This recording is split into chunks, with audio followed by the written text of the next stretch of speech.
سەبارەت بە هێرشەکانی ئێران بۆ سەر وڵاتانی دراوسێ گفتوگۆکەین لەگەڵ بەڕێز پیتەر گالبرێت سیاسەتمەدار و دیپلۆماتکاری ئەمریکا لە نیو دەلهی و لەگەڵمانە. بەڕێز گالبرێت سڵاتان لەبێت تۆم کاتتان باش. با سەرەتا لەو هێرشۆ دەست پێ بکەین کە ئێران کردیە سەر هەولێر بە چەند موشکێکی بالستی و هاوڵاتی سڤیلی کردە قوربانی. هەولێر بۆ کرێتە ئامانجی ئێران، چی لە هەولێرە بێت؟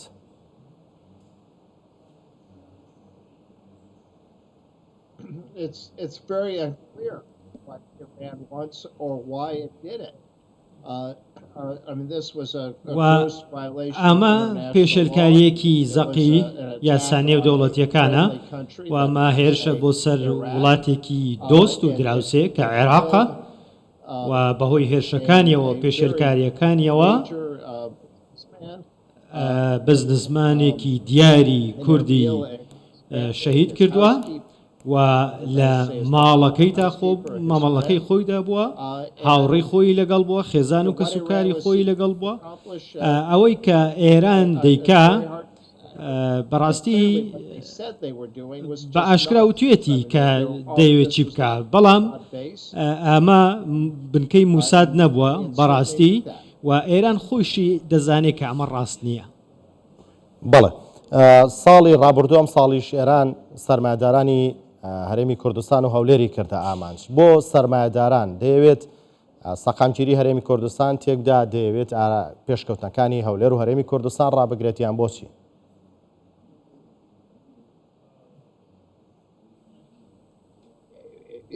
I mean, it's a tactic that will do ئەمە زۆر زیان بە ناوبانگی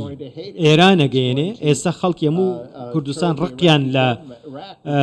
ئێرانە و عێراقیش ئێستا کە نزیکترین دۆستی ئێران بوو ئێستا وردە وردە پشتی تێیەکە واتە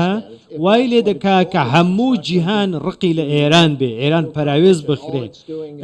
بۆیە کوشتنی خەڵکی سڤیل کە بەڕاستی هیچ پەیوەندی بە سیاسەتەوە نییە،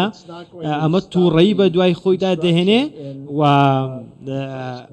ئەم هێرشانش ناتوانێت بۆ بەرهێنان و هەروەها بەروپێشوونی کوردستان ڕابگرێ، بەڵکو ئەم شۆڕشە بەردەوامە بێ. بەڵێ هەڵوێستی عێراق ئێستا لە ئاستێکی پێویستە بۆ بەرامبەر بە ئێران؟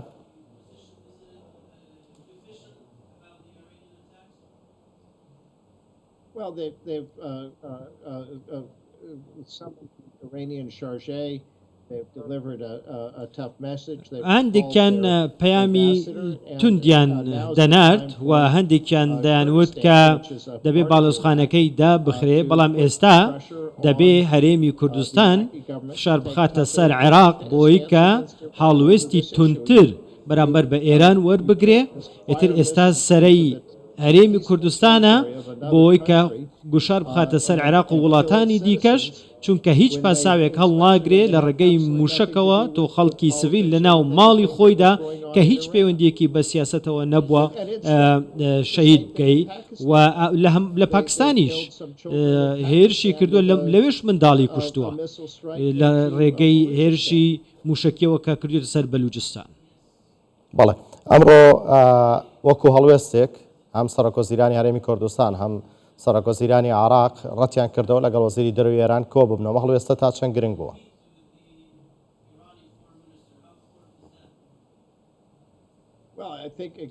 پێم وابێ ئەمە پەیامێکی زۆر بەهێزە کە هەڵوەشاندنەوەی دیدارێک کە کاتی بۆ دانراوە پێشتر ڕێکخراوە هەڵی بۆشێنیتەوە ئەوەی کە سەرۆکوەزیران بارزانی و هەروەها سەرۆکوەزیران سوودانی کردویانە، هەردووکیان کۆبوونەوەکەیان ڕەت کردوێتەوە، هەڵیان وەشاندوێتەوە بۆ بە دیاریکراوی بۆ عێراق ئیتر دۆستی ئێران نییە. ئەمە ئەو پەیامە دەگەیەنێ واتە نزیکترین دۆستی خۆیشی ئێستا لی هەڵگەڕاوەتەوە، چونکە خۆتان نەزانن کە ئێران لە دنیا دۆستی زۆر زۆر کەمن. بۆیە کوردستان بەشێکە لە عێراق و حکوومەتی عێراقیش دەبێت زۆر هەستیار و وریایانە مامەڵە بکە کاتێک کە وڵاتێکی دراوسی دەوێت هێرش بکاتە سەری دەبێت کاردانەوەی هەبێ. بەڵێ ئەو سکاڵانەی کە عێراق کردوێتی لە نەتۆ یەکگرتووەکان و لە ئەنجومەنی ئاسایشی نێودەوڵەتیش بەرامبەر بە ئێران دواتر دەتوانین بڵین کاردانەوەکان یاخود لێکەوتەکانی ئەم سکاڵانە لە ڕووی یاسایی و نێودەوڵەتیەوە بەرامبەر بە ئێران چیە بێ؟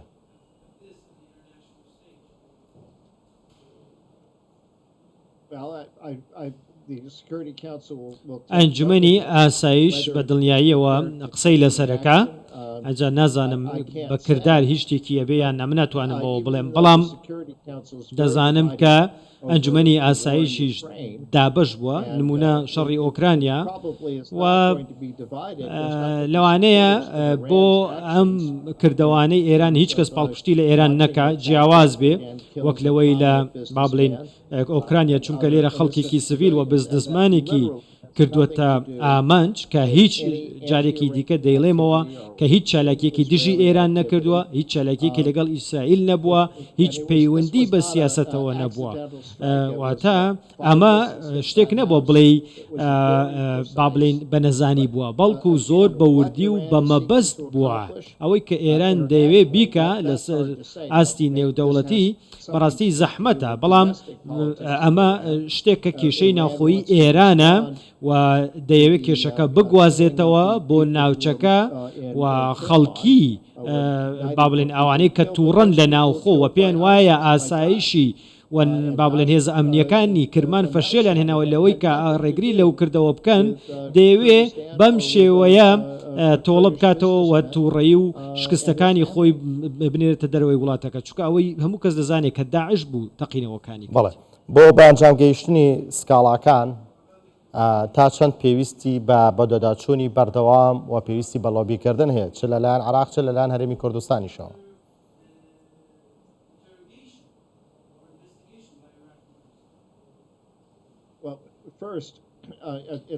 پێش هەموو شتێ زۆر گرنگە کە عێراق سکاڵا بکە لە ئەنجومەنی ئاسایش کوردستان ناتوانێت چونکە دەوڵەتی سربەخۆ نییە واتە ناتوانێت هیچ شتێکی سکاڵایەک بگەینێتە ئەنجومەنی ئاسایش بەڵام عێراق ئەتوانێت وە کردوویەتی و وەزیری دەرەوەی عێراقیش فواد حوسەین کە کووردە و سەرۆک کۆماری عێراق ئەویش کووردە لەتیف ڕەشید من دەزانم کە هەردووکیان ئەمە بەجددی وەردەگرن و دەتوانن پێگەی خۆیان پۆستی خۆیان دەسەڵاتی خۆیان بەکاربهێنن و بتوانن کە با بڵێن مافی کورد وەربگرنەوە بەڵێ جیاوازی ئەم هێرشی ئێران لەگەڵ هێرشەکانی دیکە چی بوو کە بەم شێوەیە کاردانەوەی نێودەوڵەتی بە دوای خۆی داهێنا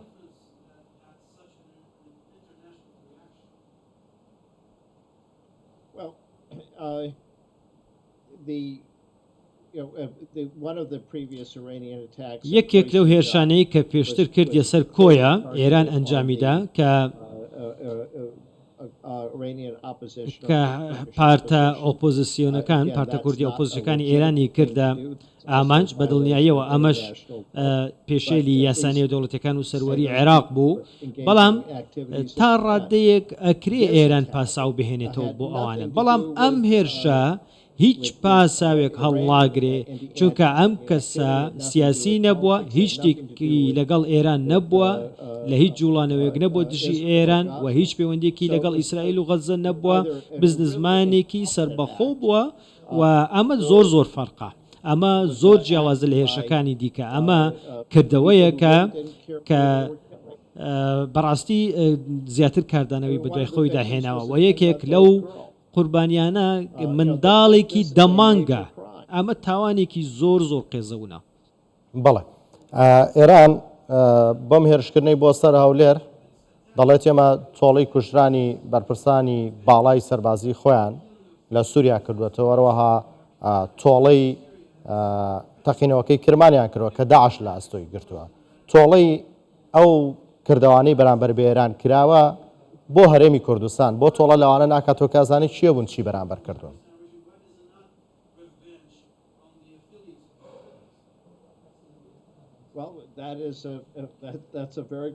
پرسیارێکی زۆر زۆر جوانە چونکە ئەو کەسانیان نەکردوێتە ئامانج کە هێرشیان کردوێتە سەر خۆیان دەبینن کە هێرش دەکاتە خەڵکی سڤیل لە پاکستان خەڵکی سڤیل لە کوردستان چونکە هیچ پەیوەندیان بەو هێرشانەی ناوخۆی ئێرانەوە نەبووە و دەیەوێت تۆڵەیە بکاتەوە و بە خەڵکی خۆی بڵێ کە من تۆڵەی ئەو 94 کەسەی کە لە کەرمان کوژەر کردومەتەوە و بەبێ ئەوەی کە لێکۆڵینەوە بکە و بزانێ و بە خەڵکی وڵاتەکەی خۆی بڵێ کە ئەم کەسانەی من هێرشم کردوونەتە سەر ئەو کەسانە بوون کە پەیوەندیان بە هێرشەکانی کرمانەوە هەبووە و ئاراستەکردنی موشک بۆ ئەم خانووە لە هەولێر بە 5 موشکی بالستی ئەمە جا لەو موشەکەی کە ئاراستەی خۆی با بڵێن ئامانجی خۆی نەپێکا کەسێکی بزنسمانێک بکەیە ئامانج ئەمە دەبێت لێکۆڵینەوەی تێدا بکرێت و دەبێت ئێران بە بەرپرسیار بزانرێ و بە دڵنیایەوە پێت دەڵێم کە ئەمە پەیوەندی زیان بە پەیوەندیەکانی ئێران لەگەڵ هەرێمی کوردستان و لەگەڵ عێراق بە پەیوەندیەکانی لەگەڵ وڵاتانی ناوچەکە دەگەیەنێ و بە ڕاشکاوی پێتان بڵێم کە من نەمبینیوە بەڕاستی تا ئێستا عێراق ڕوبەڕووی ئێران ببێتەوە لە 2003ەوە بەڵام ئەمە یەکەم جارە دەبینم کە عێراق لایەنە سیاسیەکان و هەمویان ئەوانەی کە لە عێراقن پارتە سیاسیەکانی عێراق لەژێر چەتری ئێرانن بەڵام ئێستا دەبینین کە حکوومەتی عێراق و ئەم پارتانە کە نزیک بوون لە ئێران ئێستا ئەمان دەیانەوێ ئەم کەیسە ببەنە کۆمکاری عەرەبی و ئەنجومەنی ئاسایش و سەرۆک وەزیران بارزانی و سەرۆک وەزیران سوودانی کۆبوونەوەکەیان لەگەڵ وەزیری دەرەوەی ئێران هەڵوەشاندەوە ئەمە بەڕاستی گرنگە بیڵێم کە ئەمە پێشهاتی نوێیە و هەنگاوێکی گرنگە. بەڵێ پێتان وایە هۆکار چی ئەم چارە عێراق بەم شێوەیە هەڵوێستیە بوو ئەوە بوویتر بێزار بوو لە ڕەفتارەکانی ئێران و پێشێرکردنی سەروەریەکەی؟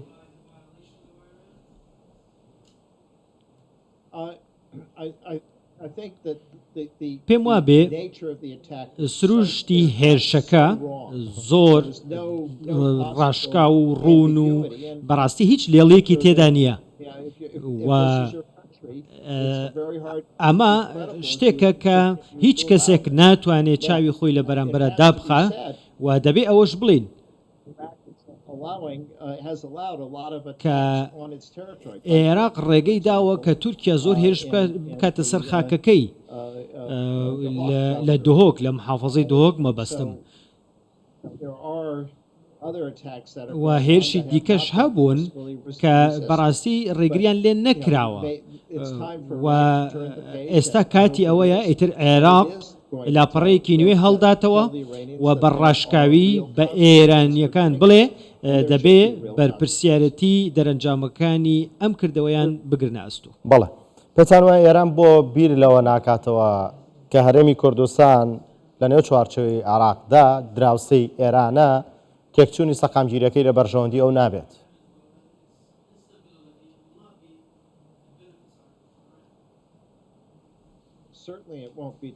بە دڵنیاییەوە هیچ سوودی بۆ ئێران نابێت لە بەرژەوەندی ئەو نابێ. هەرێمی کوردستان پەیوەندی هەیە لەگەڵ ئێران و با بڵێن کوردانی